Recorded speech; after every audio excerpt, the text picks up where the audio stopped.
Welcome to Christian Warrior Training. My name is Keith. Today we're going to talk about a murder of a priest that occurred yesterday in Seneca, Kansas. It is a very unfortunate incident, and I'm going to break down who the suspect is, what happened. Most importantly, after every time I talk about a crime that occurred, I'll talk at length about what you can do to avoid a similar situation at your church or for you personally.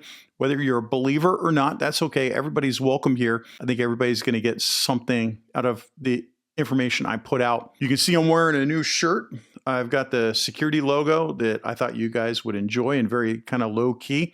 The other last video I did, I actually had this all the way across my t-shirt that I had. This one is for those of you that want a more low profile appearance, but still have that logo that tells everybody what you're doing at church. So it's up there if you want it. Again, go to christianwarriortraining.com, hit the merch tab. I'll also put a link for this exact shirt in the description below. You'll have to go down a little bit to find it, but you'll find it. All right, so let's get back to this particular incident. This happened at St. Peter and Paul Catholic Church on Pioneer Street in Seneca, Kansas. This happened about 2:55 p.m. It's a weekday. It is not a Sunday. At about 2:50, they got 911 calls of a report of shots fired at the church rectory. The church rectory is where the priest is living on the church grounds. It's provided by the church. This is a Catholic church. Now, deputies from the sheriff's department and officers from Seneca PD responded immediately. They found Father Arul Carasala, 57, outside the rectory, suffering from gunshot wounds. He was transported to the local hospital, but he died from his injuries later that day. Now, the suspect is Gary Hermish, who is 66 years old, out of Tulsa, Oklahoma, and he was taken into custody on scene. Now, he was booked into the county jail on suspicion of first-degree murder, and the other charges are pending. Now, you guys know that I've been training law enforcement for a very long time. I have contacts in law enforcement all across the United States, and I use those to help me figure out kind of what's going on. And the big thing here that we all want to know is, why did this guy shoot the father in front of the rectory? Like, what's going on? And there's a little bit more to it. There is a lot of crime against Catholic churches in Kansas specifically over the past month. And if you're in the Kansas area, you need to know about it. So this is what my contacts were telling me. Now, number one, Father Balaswamy Carasala was the resident priest, and according to law enforcement, he was an extremely wonderful human being. He was well respected, and he was beloved by the community. He was originally from India, but Father Carasala had ministered in Kansas for a number of years. Now, again, according to local law enforcement that I spoke with, they said Gary Hermish is not from Kansas, but there's another officer said that there was a long history of mental illness and health struggles with the suspect, despite coming from an upstanding family. Now, according to another local officer, they said that Hermish may have had a long history of mental health struggles, even though he came from an upstanding family. That's all I really know, but it does sound like that might be one of the MO for this particular case. Now, his connection to Seneca and to Father Carasala has not been publicly established. I don't want to get too deep into it because police departments tend to want to go after officers that give information when they're not authorized to. So if I really release any more information, it might jeopardize their careers. So we'll just leave it at that. So we have to look at a broader context of recent anti-Christian activity that's occurring in Kansas specifically. Now, 2 weeks prior, a large cathedral in Kansas was broken into, vandalized with hate-filled graffiti, and extensively damaged.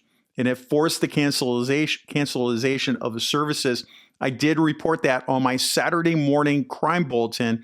I put that out every Saturday. Sometimes I get tied up with the weekend. It'll come out on a Sunday. But every weekend I put out all the crime that occurred the week before. I think I did include that one in there. Now, also last week, a black satanic mass was held at the Kansas State Capitol in Topeka, and the event's organizer was reportedly arrested afterwards. Now, in response to these events, churches in Wichita gathered in prayer and mass, and they were staying together spiritually. Now, officers in the area are watching these patterns closely, and it's possible this recent murder is connected to these escalating anti-Christian trends, but we don't have motive confirmed yet. Okay, with that said, here's my initial church security takeaways for something like this. The most important thing is situational awareness. Now, this happened on a weekday, not when there was mass occurring. Now, the first line of defense isn't a firearm or a camera system. It's just a person that sees a threat coming. Now, if your team can't identify a problem as it's developing, then you're going to be reacting too late. One of the things that kept me alive as a police officer was being able to see danger before it started. That allowed me to get my gun out when I needed to, or to seek cover or what have you. You need to be able to see these threats. I have written extensively about situational awareness, and I have videos on this YouTube channel on situational awareness that you can look at that can help you better understand how to protect yourself and how to see these threats coming. Most importantly, you can go to christianwarriortraining.com, hit the training tab, and I have a free class. It says identifying threats. You'll find that class in there.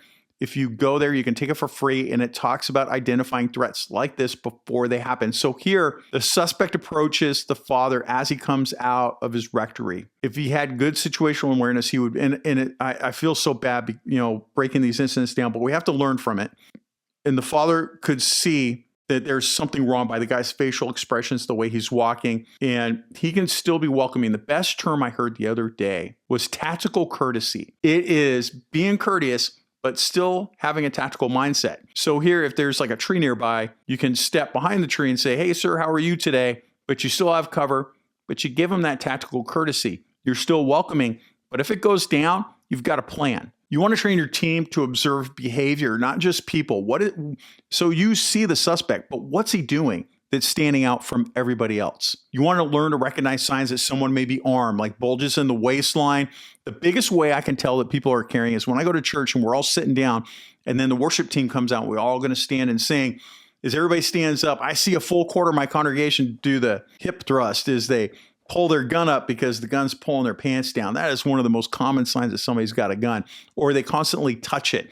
As a cop, one of the things that I like seeing is somebody, whether it was an illegal gun, it was drugs, or anything they're not supposed to have that's a crime, they would touch it as I approach because they're like, "Oh my gosh, it's like in my pocket," or they just have an urge to touch it to make sure it's still there, or I kind of want to hide it because I don't want the cop to see it. It is a very common tell amongst people. Another one is mental health and threat assessment. Now, while not all mental illness leads to violence, untreated or unmanaged mental health issues have played a role in several recent church-related attacks. So you want to watch for escalating behavior from known individuals. As an example, we are watching a guy in my area right now, and we're on a group on Signal. You should research the Signal app and then contact churches in your area and all get on there together and communicate. And we're just letting each other know where this guy is at, how he's acting, and what's going on, because we're a little concerned about him. And we are doing a really good job of tracking him. You also want to document and report any troubling encounters, and you're going to want to share that with churches in your area. You all need to get on the same page. What's really going to be sad is to find out if other churches had encounters with the suspect at some point and nobody shared that information. We're all going to feel pretty bad about it. I'm not saying that's what happened in this case. I'm just saying if, right? So churches should build informal threat assessment protocols. We have an intelligence officer on our team. You should have one as well. Doesn't matter how big your team is, somebody should be assigned that responsibility, and you track these threats. So if this guy comes and you're a little concerned, like let's say the suspect had come in, he had made some statements that were concerning to you, you can go ahead and document all that, grab some of the footage from your 4K video system that you should have at your church, and then put that up in an intelligence bulletin that's formatted. And you can just go look at online to see how Intel bulletins are formatted. Go ahead and fill out everything you need to fill out, and then share that to your church security team, your staff members if it's necessary, and most importantly, to all the area churches so you're all on the same page. Now, your security protocols, number 3, your security protocols must cover weekdays. So again, Father Carasala was murdered on a weekday afternoon, not during Sunday worship. Now, churches need to implement weekday safety plans for staff and clergy. The rectory and parish offices should have controlled access points, people or a camera system, and some kind of an emergency alert option to alert everybody if there is something going on. You should also recognize, number 4, you should also recognize the signs of cultural hostility. The murder of Father Carasala happened alongside other troubling events across Kansas. They may or may not be related to each other. We don't know. Now, again, a major cathedral was vandalized with hate-filled graffiti. There was a satanic mass at the Kansas Capitol, and there were arrests made that were linked to anti-Christian activity. Now, the Satanists. We're watching the Satanists in Idaho. If you guys are watching this, I hope you find Jesus and repent for your sins but we are still tracking you because you do goofy stuff like protest churches and you're all nuts. Now, spiritual warfare doesn't always look like political ideology or any other kind of ideology. It can take the form of physical violence and destruction. Now, churches have to remain spiritually grounded while also elevating their tactical awareness. Have that tactical courtesy. You're going to be courteous to everybody. You want everybody, even the Satanists, to come to Christ, but you want to have your tactics and a plan in case something goes down. Lastly, we want you to partner with law enforcement. You want to build relationships with the local cops. My suggestion to you, as being a former police officer of 30 years, it's fine to talk to the chief or a captain. They're going to give you lip service. And I have seen a boatload of chiefs lie about current crime in their city. I saw my chief do it multiple times. My recommendation is to find the cop that patrols your beat or the cop that goes to your church.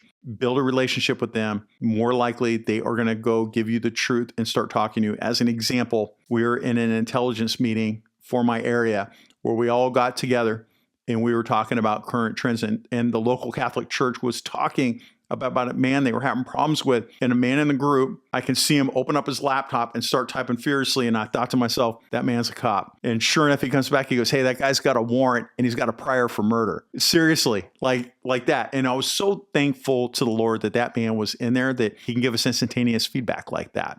And so we put a bulletin out to everybody to let them know if they see him, call the police. He needs to get picked up on his warrant. So what I have found is like if you contacted my chief, he would have lied to you. If you had contacted me, I would have given you the unadulterated truth that would have been very hard to take, but I would have given you everything.